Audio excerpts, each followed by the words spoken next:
Le tombeau de Marot. That's my French for you. Le Ton Beau de Marot. Which sort of means the sweet or nice, I suppose the nice tone of Marot, who is in this case, a French poet. But what's interesting is that it's tombeau is not actually how you would say it in French. You would say le beau ton. And when you do it this way, tombeau sounds like tombeau, which is the tomb of Marot, and then here we have maybe what might represent a tomb. It's not, or a grave anyway. So it's a bit of a pun right at the beginning. This book is about translation. It's about the joys and pleasures and challenges and quirks and difficulties. I might have just said the same sorts of things in different ways, but anyway, that's exactly the point. When you take a word in one language, it could mean different things in different contexts in a different language. What's the difference between a joy and a pleasure? Well, there are differences. What's the difference between a difficulty and a challenge? When would you use one word versus another? That's what he talks about. And the basic idea here, it comes up, there's this sweet little bookmark that actually has a poem called Ma Mignonne by Clément Marot, okay? It's in French. It's a sweet little light-hearted poem. There's not much to it. That's the whole thing. And it's just a little poem that he's writing to a young girl who he wants her to get better. She's not feeling well. On the other side of this bookmark, we have Douglas Hofstadter's wife's version of a translation.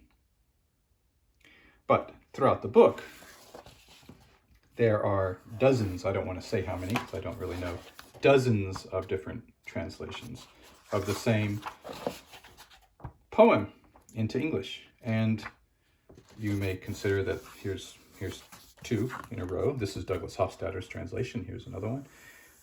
And you may consider that some are better than others. Some might be more poetic than others. Some might be more literal than others. This is not that. But there are just dozens of different versions of translations of that poem, but also lots of other poems. Wait, here's another. These are more translations of the exact same poem now that I look at it.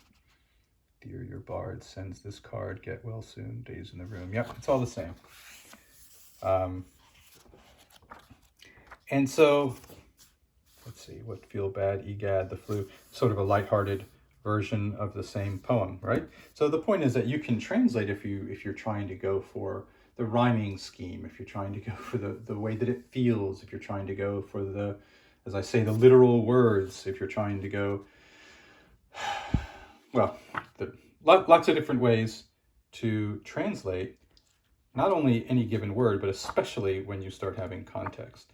Okay, and so he gives all these examples, plus a lot more, not just of this poem, but of other poems and other challenges and ways to think about things and the way those different languages work to fit together and that they don't fit together, and how any translation fails in certain ways but can succeed in other ways. And it's really fascinating. For me personally, I've always been interested in translation and the way that you can legitimately come up with different ways to translate the same thing. So he also spends some amount of time talking about his own personal life, his grieving for his wife who died, and some of his coming to terms with that. And some people might not be as interested in that as they are in the other stuff. But to be honest, he's a brilliant guy. And the good, interesting stuff about the translation, even if you're not interested in his personal stuff, might outweigh it anyway. If you're interested in translation and the way that the words work together.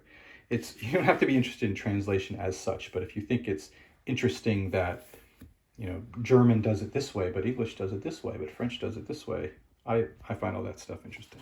Okay. It's a big book, but also big writing. The Ton Beau de Marot by Douglas R. Hofstadter.